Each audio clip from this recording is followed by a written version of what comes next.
All good. And Joshi? Yes, sir. Okay. અવાજ આવે છે ને? Yes, yes, sir. Okay, okay.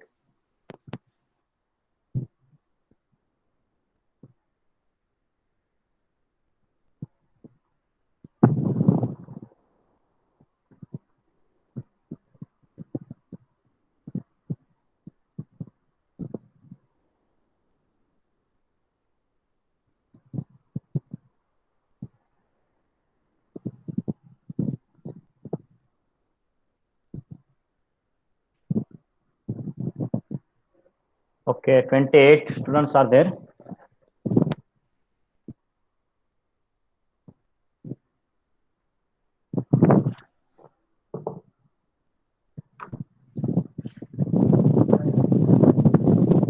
Okay, the purpose of this construction technology subject, like online lecture, is if you have any kind of doubt in your mind, if you have any kind of confusion related to the construction technology subject, you can ask me the question on screen. I will briefly go through that what we have learned till now.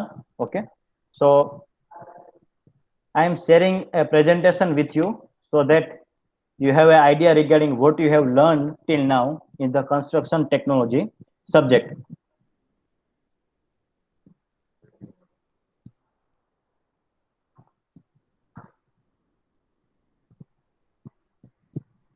Okay, now I think it is visible to you.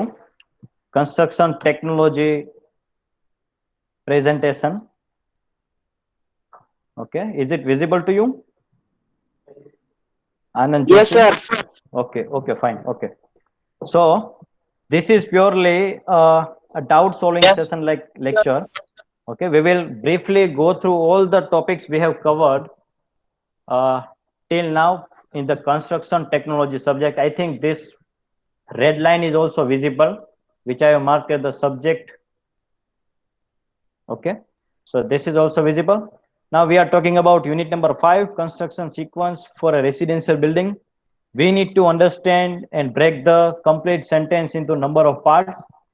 So construction sequence, what is the correct sequence for a constructing a residential building? Okay, so we have discussed introduction. We have checked out what is it in the construction sequence for residential building module. We have remembered our semester 1. We have discussed load bearing versus frame structure. Okay, then this is our unit number 5. Further, we have discussed the different parts of the load bearing wall structure system. Okay, we have a foundation at the bottom, we have ground level, we have first floor level, we have a load bearing brick wall, etc. Okay, then we have the RCC frame structure. Now I am asking one simple question, that what is the full form of RCC? Let us, Ritesh Kumar Chaudhary, what is your answer? What is the full form of RCC? Ritesh, R.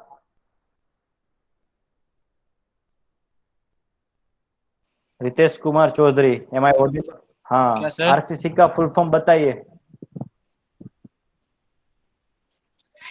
कितनी सारे जगह पे RCC लिखा हुआ है, ठीक है, RCC footing, PCC below footing, तो आरसीसी का फुल फॉर्म क्या है? बिलीव मी, अगर ये आपको नहीं पता है तो आपको बहुत हार्ड वर्क करने की जरूरत है, ठीक है। तो आप एक बार ये देख लीजिए, रेनफोर्स सीमेंट कंक्रीट और पीसीसी का होता है plane cement concrete. Okay, then we have ठीक है discussed sir. the load bearing structure versus frame structure. Okay, let us say who is still not in our lecture. 29 students are there. Okay, so first of all, write down your enrollment number in the chat box so that we can easily identify the attendance. Okay, and I think who is missing? Santosh is there. Santosh is not there. Okay, fine. Okay, fine. Kunj. શું સાહેબ? Okay, fine. Okay, fine. So let us go back to our presentation. We have discussed load bearing structure versus frame structure. Now, Keval Dave हाँ sir. will answer and explain the what is the basic difference between the load bearing and frame structure. Can you explain us what is the key difference? જો તમારા સ્ક્રીનની સામે જ છે, જો આમાંથી કોઈ પણ એક સમજાવી દો.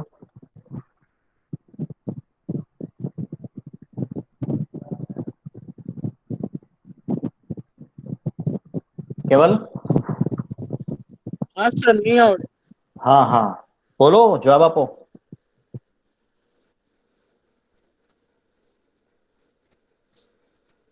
Okay, fine. You need to also check it out the load bearing structure versus frame structure. आपको क्या करना है कि ये अगर आपको नहीं मालूम है तो आपको ये मालूम होना ही चाहिए, because you are learning construction technology subject. आपको लोड बेरिंग स्ट्रक्चर क्या है, आपको फ्रेम स्ट्रक्चर क्या है वो नहीं पता है, तो आपके सामने ही तो लिखा है, ठीक है, आप उनको पढ़ दीजिए और समझा दीजिए, ठीक है. और anyone wants to try to explain this? Let us see Rajkumar Yes, Vaishnav. sir. हाँ, राजकुमार वैष्णव.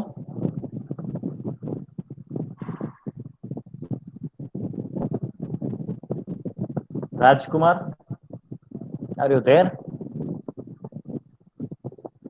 ઓકે, લેફ્ટ થઈ ગયા છે, વાંધો નહીં, એમની આપણે એબ્સેન્ટ મૂકીએ, વાંધો. ચલો, anybody wants to try willingness? Kripal Singh. Yes, sir. હા. So let us briefly explain us what is the load bearing structure and what is the frame structure. Okay sir. Hmm. Sir load bearing structure એટલે sir જે maximum 2 થી 3 માળ લગી થાય અને તેમાં sir beam column ના હોય, અને ફ્રેમ સ્ટ્રક્ચર એટલે જેમાં બીમ કોલમ હોય એટલે બીમ કોલમ થાય ફ્રેમ સ્ટ્રક્ચરમાં, અને લોડ સ્ટ્રક્ચરમાં ઉપરથી સીધું ફાઉન્ડેશનમાં જાય. Okay, fine. પછી કેવિન પરમાર. Yes sir. હા, તમે બીજો પોઈન્ટ એડ કરો જોઈએ load bearing structure versus frame સ્ટ્રક્ચરમાં. એમાં બીજા છે એક તો વોલની થિકનેસ જોઈએ, ઈ ઓકે. એની થિકનેસ 300 mm હોય મેક્સિમમ લોડ બેરિંગ સ્ટ્રક્ચરમાં, અને ઓલામાં 115 થી 230 mm માં હોય. Okay, fine. Now, if you have any kind of doubt regarding load bearing structure versus frame structure, you can ask me. Anybody? अगर किसी को समझ में नहीं आया है तो मैं आपको थोड़ा ब्रीफिंग कर दूंगा, ठीक है? સર, हाँ जी, कौन? આપણે લોડ બેરિંગ સ્ટ્રક્ચરમાં એવું છે કે ધરતી સામે અવરોધ ઓછો હોય સર, એ કેવી રીતે કઈ? रिपीट करो तो શું કહો છો? એમ ધરતીકંપ આવે રેડી, એમાં અવરોધ ઓછો હોય. હા, હવે તમે જો હું તમને ફરીથી પાછો ત્યાં લઈ જાઉં છું. So this is your load bearing structure. Okay, હવે માનો કે અહીંયાથી આ ડાયરેક્શનમાં ભૂકંપ આવે છે. ઓકે, તો એમનું તમારું આખું સ્ટ્રક્ચર જે છે ને એ મૂવ થશે, સમજાય છે? while in case of, કારણ કે એમાં છે કોઈ જોઈન્ટ નથી, ડાયરેક્ટલી તમને કન્ટિન્યુઅસ કન્સ્ટ્રક્શન છે. Okay, there are continuous construction there in the load bearing wall. So while in case of the RCC frame structure, you can see the here is the joint is there. Okay, so this joint will indicate you that your structure is going to fail. Load bearing structure માં direct તમારું structure છે નીચે પડી જશે. while in case of RCC frame structure તમને એ sign આપશે cracks પડશે પેલા અહીંયા, બરોબર, દિવાલમાં અથવા તો સ્લેબની અંદર. then and then your structure will collapse like that. Okay, any તો doubt સર, તો regarding બધા this? સ્ટ્રક્ચર શું કરવા કરાવે? કયું? આ જે લોડ બેરિંગ સ્ટ્રક્ચર છે હા હા, એમાં જે ધરતીકંપ આવવાથી સર નુકસાન થાય, આ બધી બિલ્ડિંગ પડી જાય ને એવું રહે, તો સર એવા કરાવવાનો ફાયદો શું? a relative measurement છે. there is a relative relation between the load bearing structure and frame structure. હવે જો તમે પહેલાના ઘર જોશો ને એ બધા લોડ બેરિંગ સ્ટ્રક્ચર છે. after the 2001 earthquake load bearing structure construct કરવામાં બહુ ઓછા લોકો ઇન્ટરેસ્ટ ધરાવે છે, ખ્યાલ આવ્યો? normally all structures now are constructed with the frame structure only, because to avoid the earthquake and all the kinds of lateral forces. Are you getting this or not? Load bearing Yes, yes. structure જે છે એ 2001 પહેલા, when the earthquake comes in the 2001, all the structures before 2001 is load bearing structures, but nowadays all the structures are made up with the frame structure except few of them. Okay, अगर आप separately घर बनाना चाहते हो तो वो जो है वो आपके हिसाब से बन सकता है, ठीक है, तो ऐसा Okay. डिफरेंस है. Okay, anything else?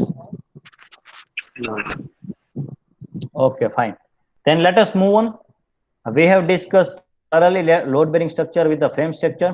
अगर आपने वीडियोस नहीं देखे तो आपको वो पहले वीडियो देखना है, ठीक है, और उसमें मैंने सभी अच्छे से समझाया है, ठीक है. अगर उसमें कोई डाउट है तो आप मुझे फोन करके पूछ सकते हो, ठीक है.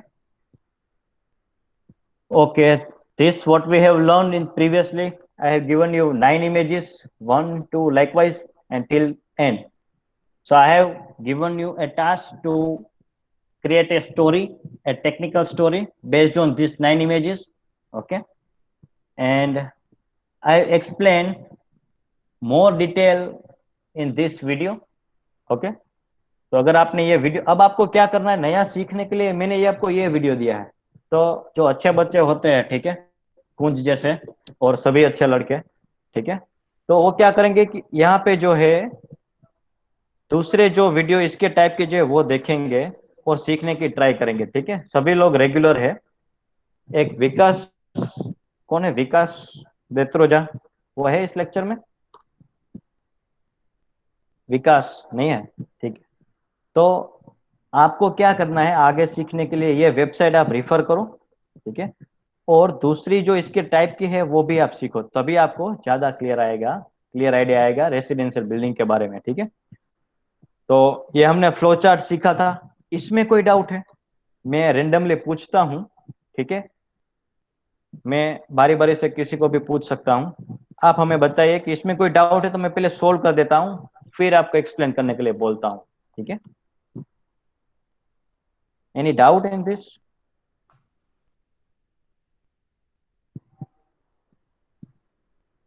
સર હજી કોઈ ગ્રુપમાં સમજાવ્યું છે ટેબલ? हाँ, वो इज दिस? સર પ્રસિદ્ધ પ્રસિદ્ધ ચાવડા. हाँ हाँ, प्रसिद्ध. Yes, this is the complete flow chart for the construction sequence for the residential building. Here you can see I have listed out a few points which is required to fulfill the. Screen સરખી નથી દેખાતી sir. Yes, screen સરખી નથી દેખાતી sir, અડધી દેખાય છે. हाँ, અડધી દેખાય છે. No, it is completely visible. અહીંયા દેખાય છે. આનો પ્રશ્ન છે. હવે ઓકે, ફાઇન. સ્લાઇડ ફૂલ સ્ક્રીનમાં છે. Okay, just check it out your aspect ratio. If this is not visible to you, plan, permit, then here I am written all the 12 steps. Okay, all the 12 steps I have written, so you can easily read that also. So the things you need to require the for the constructing a building, there must be a correct sequence. Okay, so that is what the I am going to try to explain you. First and foremost thing, you require a plan.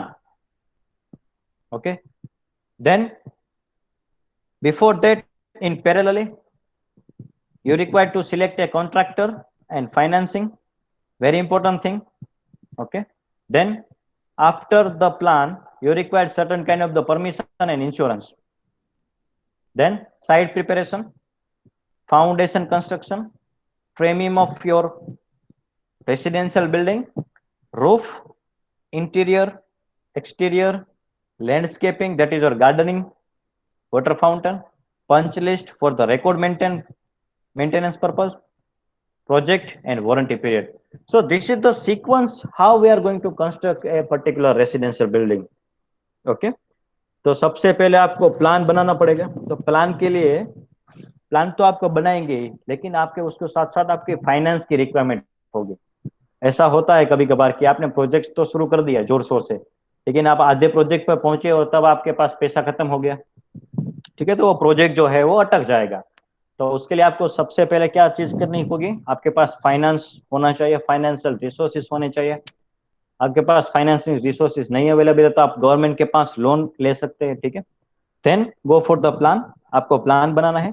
Plan बनाने के बाद आप contractor select कीजिए या फिर खुद से बना सकते हैं प्लान, ठीक है, अगर आप सिविल इंजीनियर है।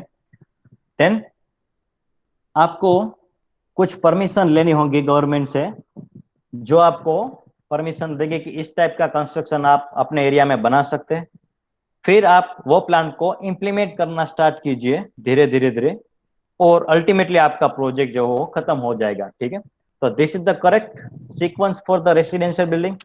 मीनवाइल आपको क्या ध्यान रखना है, रेगुलर इंटरनल पे आपको चेक करना पड़ेगा कि आपकी साइट प्रिपरेशन है वो ठीक से हुई कि नहीं, ठीक है, इंस्पेक्ट करते जाइए। फिर आपका फाउंडेशन की जो फिलिंग हुई, क्यूरिंग पीरियड जो हमारा था उतना ही है कि नहीं, वो आपको चेक करना पड़ेगा। आपने दरवाजे लगाए हैं इंटीरियर पे या एक्सटीरियर में, तो वो दरवाजे ठीक से लगे हैं कि नहीं, वो आपको रेगुलर इंटरवल पे चेक करना पड़ेगा। तभी आपको ये पता चलेगा कि हमारा कंस्ट्रक्शन ठीक से हो रहा है कि नहीं। क्वालिटी अल्टीमेटली मैटर करती है कि quality of the construction, okay, that is very important thing. कभी कभार क्या होता है कि थोड़ा प्रोजेक्ट लेट हो जाता है, लेकिन आपकी क्वालिटी जो है वो मेंटेन होनी चाहिए, ठीक है। तो these are the things. Now any kind of doubt in this? Sir punch list એટલે સર એક્સેલ ટાઈપની શીટ ને? हाँ, શું કહો છો? પંચ લિસ્ટ એટલે સર એક ટાઈપની શીટ ને એક્સેલની રેકોર્ડ જેમાં હોય એટલે. હા, punch list nothing but that is for record purpose. જો અહીંયા તમારી સામે છે સ્ક્રીન સામે, this is your punch list કે ભાઈ which type of task you are giving to whom, કોને આપો છો તમે ટાસ્ક, બરાબર, કે ભાઈ આ ટાસ્ક જે છે મેં કૃપાલને આપ્યો, એની છેલ્લી ડેટ કઈ છે એ મેન્શન કરી દો, last date of your task, any priority કેટલી છે, લો મીડિયમ હાઈ સેટ કરી દો, ઓકે। આ બધી વસ્તુ સોફ્ટવેરમાં થાય, ઓકે। Okay sir.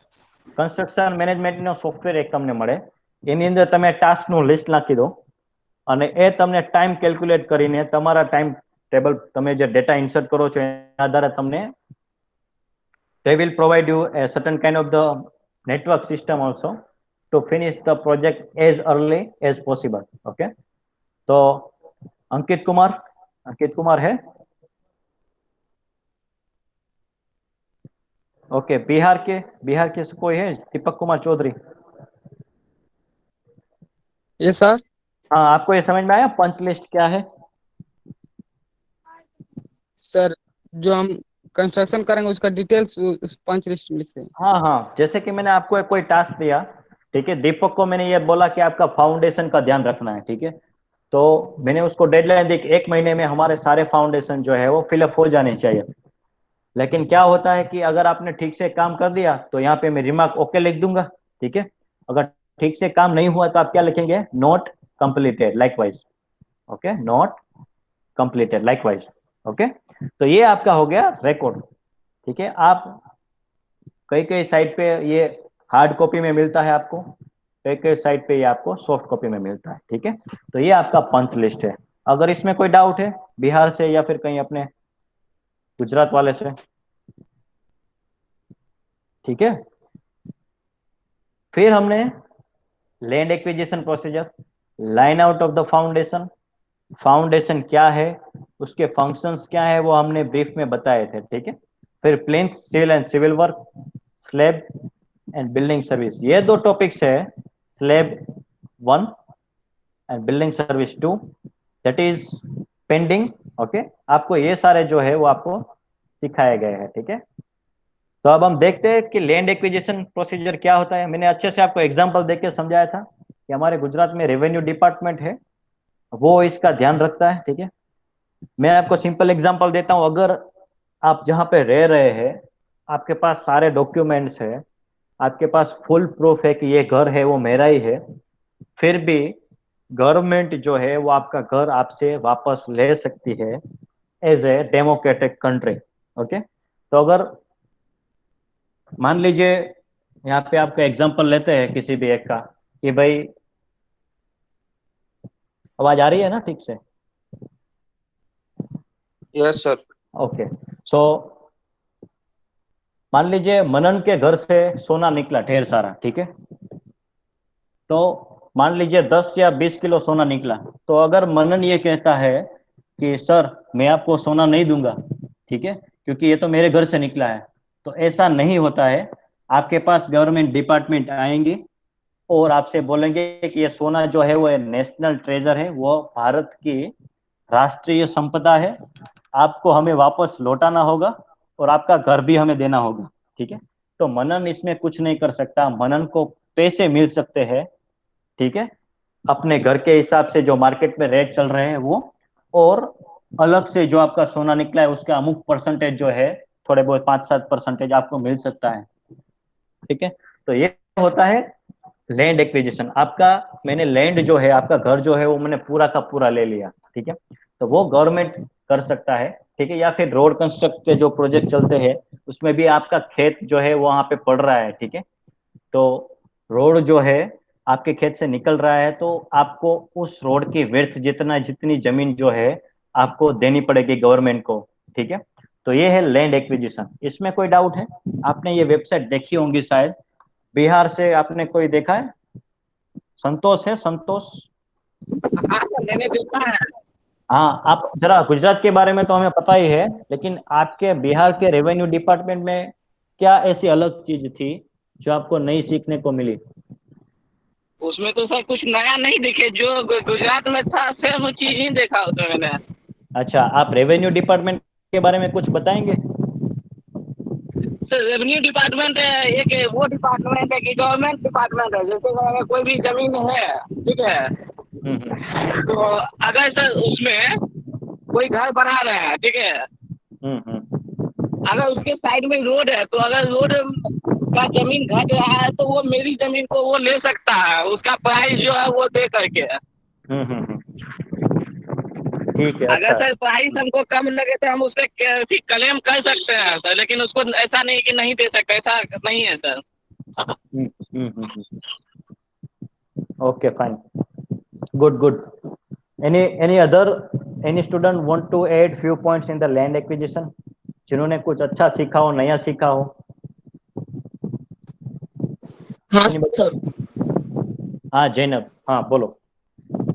સર એમાં આપણે બધા ગવર્મેન્ટ ઓફિશિયલ્સ ના નંબર્સ આપેલા હોય છે કે જે આપણે કદાચ આપણો મેસેજ એ લોકો પાસે પહોંચી ના શકતો હોય તો આપણે એ લોકોને પર્સનલી કોલ કરીને કહી શકીએ. એ લોકોનું એડ્રેસ સાથે અને એડ્રેસ અને ફોન નંબર સાથે હોય છે. से यस, यू आर राइट।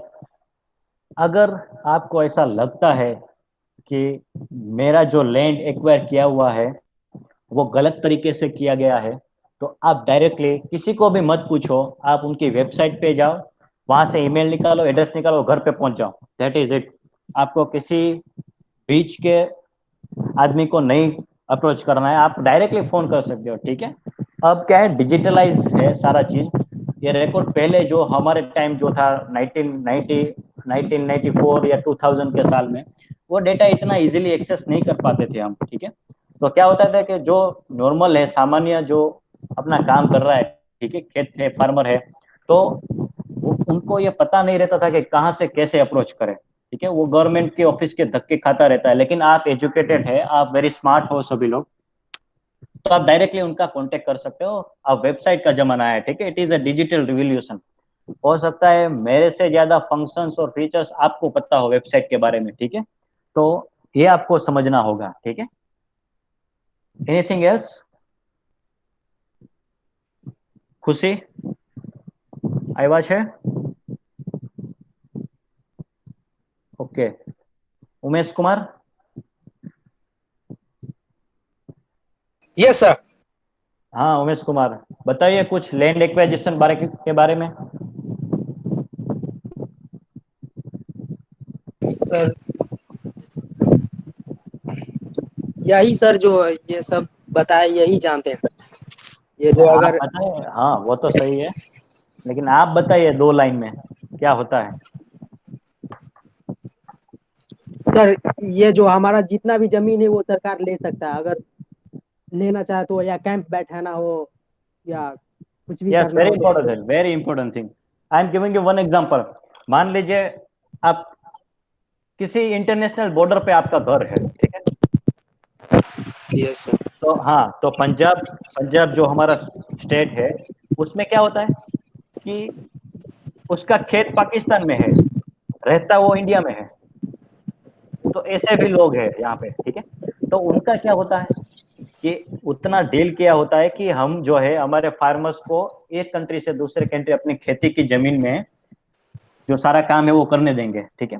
तो बॉर्डर के जो गांव है, जो रीजन है, उनको क्या होता है कि कभी भी अगर वॉर की सिचुएशन बनती है या फिर कोई भी टेंस एनवायरनमेंट बनता है तो डायरेक्टली उनका घर खाली करने ना पड़ता है। मान लीजिए कोई टेररिस्ट अटैक हो रहा है, ठीक है, और आप उस रीजन में हो, तो आपके घर से क्लियर कट विजन मिल रहा है हमारी आर्मी को, तो आपका घर वो एक बार कर लेंगे। उनके लिए कोई रूल नहीं है, ठीक है। आपको अलग से कैंप में रहना पड़ेगा, ठीक है। और उसका जो है, हाँ, वो मिल सकता है आपको, जो अमाउंट है वो आपको मिल जाता है अगर आपका घर जो है वो एक स्ट्रेटेजिक लोकेशन है, ठीक है। तो ये भी एक प्लस पॉइंट है कि आपको क्या करना पड़ेगा कि आप इंडियन आर्मी की हेल्प कर सकते हो अपनी लैंड एक्वायर करवा के, और आपको अलग से दूसरा घर मिल जाता है, ठीक है। तो बॉर्डर के जो गांव है, जो रीजन है, उनको ये सारी प्रॉब्लम्स बहुत रहती है लैंड एक्विजिशन की, ठीक है। नॉर्मली गुजरात साइड जो है वो कम रहती है, या फिर बिहार में भी थोड़ी कम रहती होगी, लेकिन जो बॉर्डर वाले गांव है उनको ये प्रॉब्लम रहता है, ठीक है। तो ये है land acquisition. Then line out of the foundation, मैंने ये आपको अच्छे से समझाया था, 2-3 मैथ्स के फॉर्मूले आपको बताए थे, ठीक है। तो अगर ये मैंने आपको समझाया था, ये आपका थीटा है, तो ये आपका थीटा रहेगा। तो सिमिलरली यहाँ पे आप देख सकते हैं, मैं मार्क कर रहा हूँ, मैं आपको ये बता रहा हूँ कि ये अगर 90 डिग्री है आपका, तो ये भी आपका 90 डिग्री रहेगा, ठीक है। तो ये हमने समझा था, इसमें कोई डाउट है एनीबॉडी? देखिए अगर आपको, हाँ, मैं आपको एक सिंपल एग्जांपल और देता हूँ जनरलाइज में। आप कंस्ट्रक्शन टेक्नोलॉजी सब्जेक्ट पढ़ रहे हैं, तो आपको रियल वर्ल्ड के साथ कनेक्ट होना ही पड़ेगा, ठीक है। ऐसा नहीं है कि आप क्लास में बैठ के ही पढ़ेंगे। ये कंस्ट्रक्शन टेक्नोलॉजी सब्जेक्ट है, इनफैक्ट हमारा सिविल इंजीनियरिंग ब्रांच है वो पूरा का पूरा रियल वर्ल्ड के साथ कनेक्टेड है, ठीक है। तो आपको ये ध्यान में रखना है, ठीक है। तो ये जो कंस्ट्रक्शन टेक्नोलॉजी सब्जेक्ट है उसका आपको कनेक्शन फाइंड करना है कि हमारे आसपास कौन सा ऐसी चीजें हो रही है जिसको हम कंस्ट्रक्शन टेक्नोलॉजी के साथ कनेक्ट कर सकते हैं। तो वो आपका सबसे पॉजिटिव पॉइंट रहेगा, ठीक है। तो अब ये लाइन आउट ऑफ फाउंडेशन कौन मुझे समझाएगा? ऋत्विक वाजा। Yes sir. ये इससे आपको क्या समझ में आया? લાઈન આઉટ ઓફ ફાઉન્ડેશનમાં તમે પેલા કીધું હતું કે પેલા જે બાઉન્ડ્રીઝ છે એ સેટ કરવાની, ઓકે ફાઇન, યસ, પછી જે મિડલની લાઈન છે એ okay, central line, central line, પછી જે આપણે પાર્ટ પાડવાનો હોય કે હમ બ્લોક કે જે હમ એ પાર્ટ હમ દેવાનું, પછી એમાં એંગલ ને okay 90। Okay fine, good good. तो इन ब्रीफ सर्वेइंग हमने जो कल फंडामेंटल प्रिंसिपल पढ़ा है वो यही अप्लाई होता है कि आपको पहले ये बाउंड्री फिक्स करनी है, सारे पॉइंट्स आउटर, ठीक है। उसके बाद आप क्या कीजिए, अपनी सेंट्रल लाइन फिक्स कीजिए, और सेंट्रल लाइन फिक्स करने के बाद आपको क्या करना है, क्रॉस चेक करना है कि ये 90 बन रहा है कि नहीं, है ना। और एक्स, वो पाइथागोरस का जो फॉर्मूला है वो भी अप्लाई करना है। ये 90 डिग्री है सपोज, ये एक्स है, ये वाई है, और ये जेड है। तो आपका जो है फॉर्मूला क्या बनेगा, Z square is equal to X square plus Y square. तो ये आपको खास ध्यान में रखना है, सर्वेइंग है तो आपको क्रॉस चेक करना पड़ेगा, ठीक है। तो हम नॉर्मली कोई भी चीज अगर हम नई चीज करते हैं, ठीक है, तो आप क्रॉस चेक करते हैं, ठीक है। तो cross check it is very important thing, okay. तो this we have learn in the line out of the foundation. मैं डायरेक्टली एग्जाम में यही पूछूंगा कि draw a typical plan to be set it out on the ground. तो ऐसा जरूरी नहीं है कि आपको यही फिगर ड्रॉ करनी है, आप अपने माइंड के हिसाब से अपना घर का भी फाउंडेशन लेआउट दे सकते हैं, ठीक है। Then we have discussed the different kind of the foundation, all the things we have discussed. Okay, and in more detail, you are going to learn in the Pratik sir's lecture. Okay, so this is the grillage foundation, day foundation, cellar foundation, all the things we have learned. If you have missed any kind of the lecture, still all the web links are available in your login portal. Okay, so you can refer that videos. Okay, then very important thing, okay, so lintel and sill And in next lecture, we are going to discuss the slab. Okay. Now, till now, if you have any kind of doubt regarding the technical point of view of the construction technology subject, or regarding any kind of situation that is happening around you, what we can do or what we can prepare for the learning purpose, you can ask me any question regarding the subject, anybody.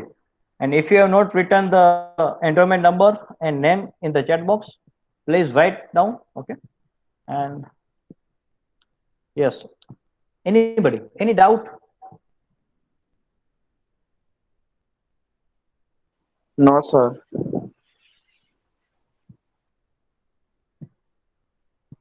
Okay, fine. Then yes, you are writing your enrollment number. Write down. I am still in 1 minute. Okay.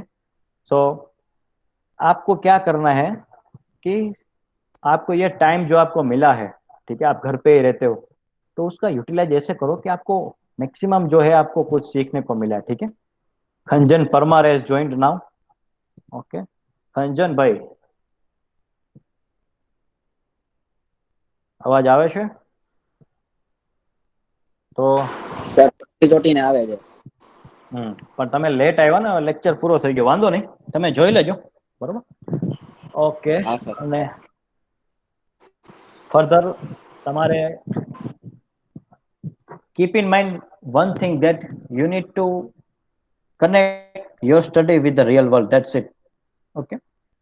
Till now आपको अगर कोई doubt है तो पूछ लीजिए, वरना जो है लेक्चर हमें फिनिश करते हैं. ठीक है. Any doubt? Okay, fine. Then okay, we will meet you in the next lecture. And इस लेक्चर के रिगार्डिंग आपको एक बुक भी बनानी है कंस्ट्रक्शन टेक्नोलॉजी की. आप अपनी एक बुक बनाइए, उसमें सारे जो लेक्चर्स के जो की इंपॉर्टेंट पॉइंट्स है वो आपको लिखते रहने हैं. ठीक है.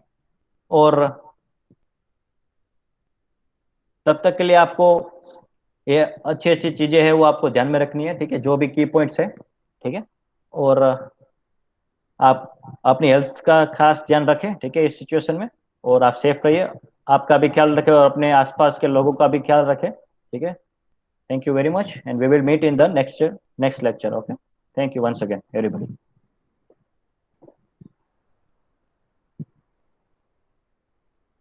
If you have any kind of doubt, you can ask me. Okay, I'm here.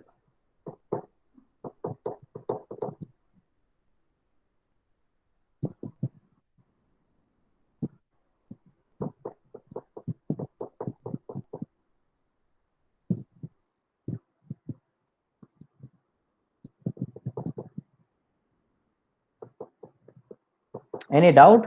Dipesh Bhuva, Anand Kumar Srivastava, Kuldeep Dadal and Anand Joshi. ચાર વૈદા તમે. કોઈ ડાઉટ છે? ના સર, ગૂગલ માં જોતો હતો. ઓકે, આ દીપેશ તમે જોજો, બધી વસ્તુ ચેકઆઉટ કરજો, કારણ કે તમે લગભગ ઓનલાઈન લેક્ચર્સમાં એબ્સન્ટ રહ્યા છો, બરોબર? તો ચેકઆઉટ કરી લો, બરોબર? અને એમાં કઈ ડાઉટ હોય તો મને પૂછજો, બરોબર? હા. Okay, fine. Thank you sir. Okay, good. ચલો, ઓલ સેટ. ચલો હવે લીવ થઈ ગયા, બરોબર?